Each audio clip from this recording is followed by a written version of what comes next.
Le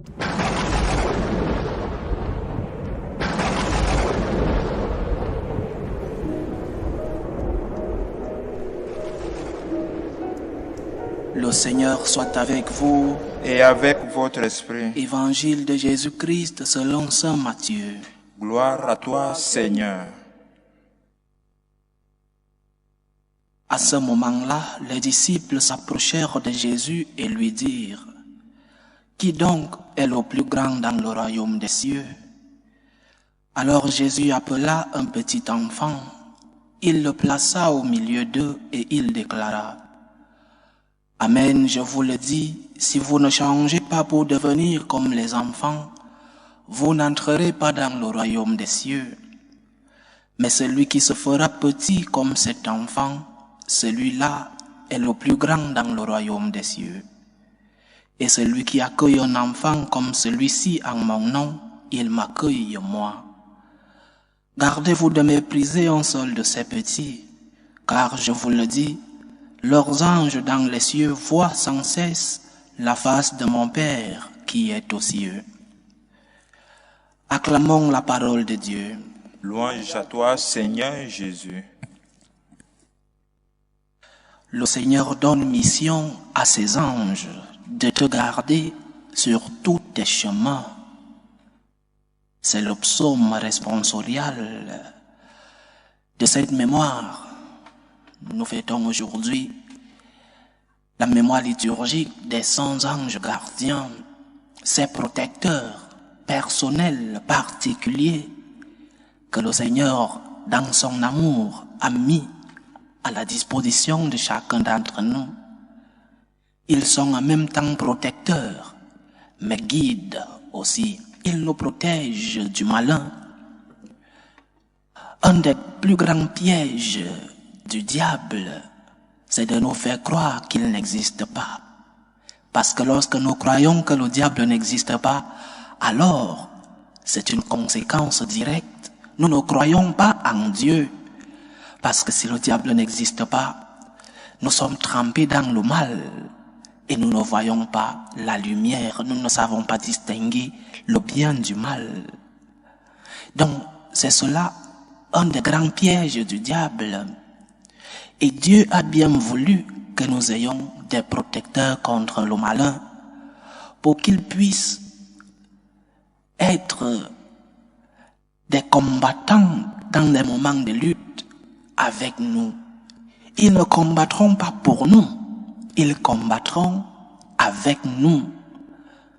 Parce que parfois nous croyons que les anges ou alors l'intercession des saints vont faire un travail pour nous.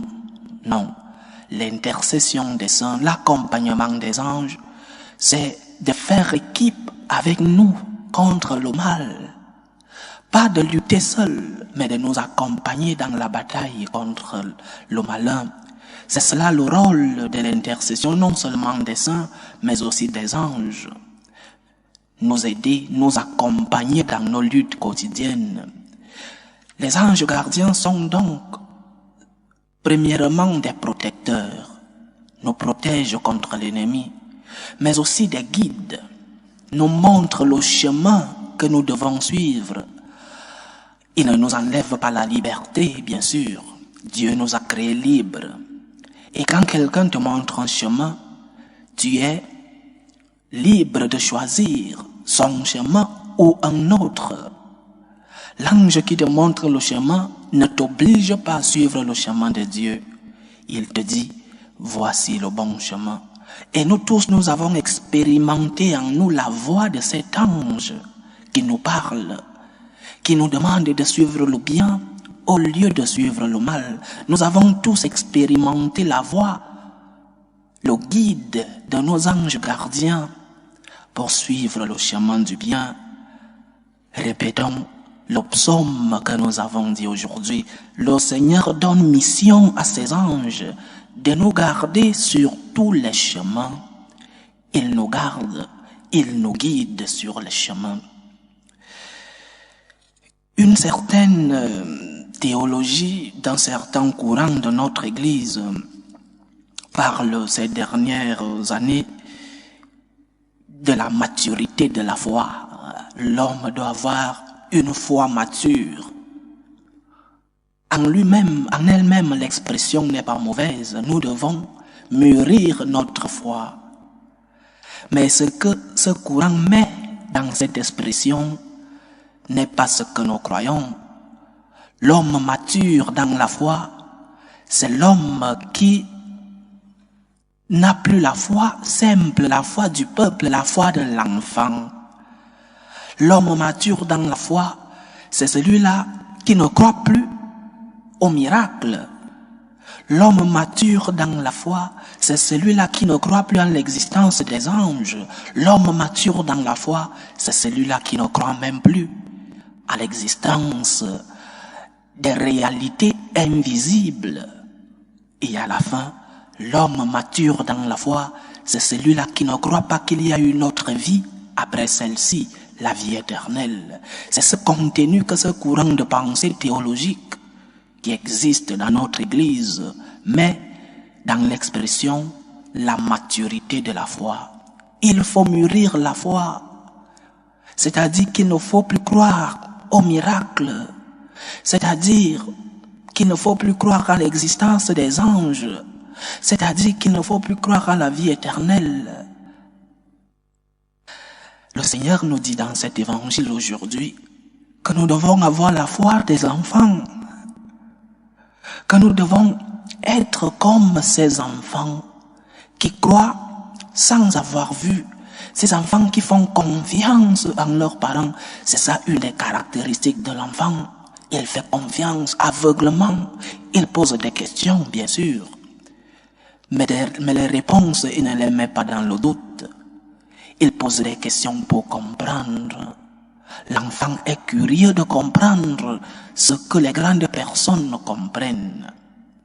Et nous devons avoir cette foi des enfants. Et si les autres veulent qu'ils les appellent foi immature.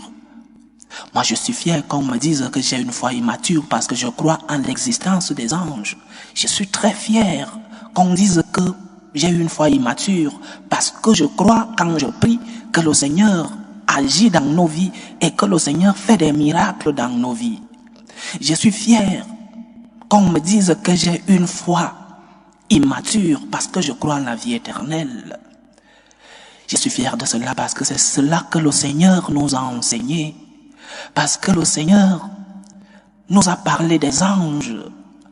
Dans la première lecture que nous avons lue aujourd'hui du livre de l'Exode, le Seigneur nous dit « Je vais envoyer un ange devant toi pour te garder en chemin et te faire parvenir au lieu que je t'ai préparé. » L'ange nous guide vers le lieu que le Seigneur a préparé pour nous.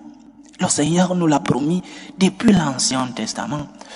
Le problème, c'est que nous ne croyons même plus que la parole que nous lisons est parole de Dieu. Et que ce que Dieu a dit n'est pas sujet de débat.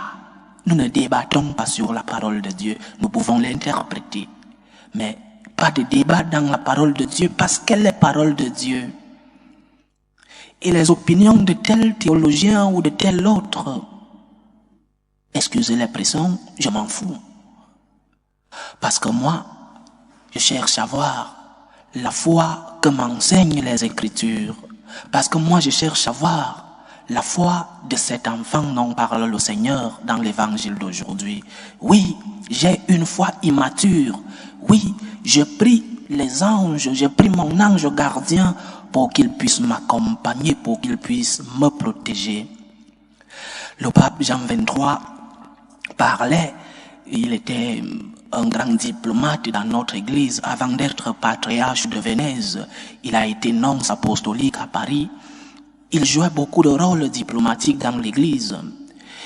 Et à une occasion, il disait que chaque fois qu'il a un entretien avec un ministre de tel gouvernement, un président, il invoquait toujours son ange gardien. Il lui disait « Mets-toi d'accord avec l'ange gardien de cette personne que je vais rencontrer pour que notre entretien se passe bien. » Que les deux anges gardiens se mettent d'accord pour que l'entretien se passe bien. Les anges gardiens existent Nous devons retrouver la foi des enfants. Nous devons retrouver cette foi de nos parents. Nos parents nous ont enseigné que nous avons des anges qui nous protègent. Et même dans des croyances non catholiques, il y a l'existence de ces esprits qui nous accompagnent, qui nous protègent. Et le Seigneur nous l'a enseigné. Il nous enverra des anges pour nous protéger, pour nous guider, pour nous montrer la volonté de Dieu pour nous. Prie ton ange gardien. Tu as un gardien que le Seigneur a mis pour toi. Tu as un policier particulier, pour prendre l'expression civile, que le Seigneur a bien voulu pour ta garde, pour ta protection, pour être guidé par lui. Prie ton ange gardien, invoque ton ange gardien pour qu'il puisse te protéger contre le mal, pour qu'il puisse te montrer la lumière, la volonté de Dieu dans ta vie. Invoque ton ange gardien, il est là pour te servir, parce que le Seigneur l'a mis à ton service. Ton ange gardien est là, disponible à te venir en aide. Il suffit seulement de l'invoquer. Demandons au Seigneur de rentrer dans cette foi des enfants que le Seigneur nous demande. Si vous ne changez pas pour devenir comme des enfants, vous n'entrerez pas dans le royaume des cieux. Seigneur, je veux être comme un enfant. Seigneur, je veux avoir la foi d'un enfant. Seigneur, aide-moi à avoir le regard spirituel d'un enfant. Seigneur, envoie ton ange gardien pour qu'il puisse me protéger, me guider dans mes chemins. Que le Seigneur nous aide et que nos anges gardiens particuliers continuent de nous protéger et de guider les pas sur nos chemins. Loué soit Jésus-Christ. À jamais.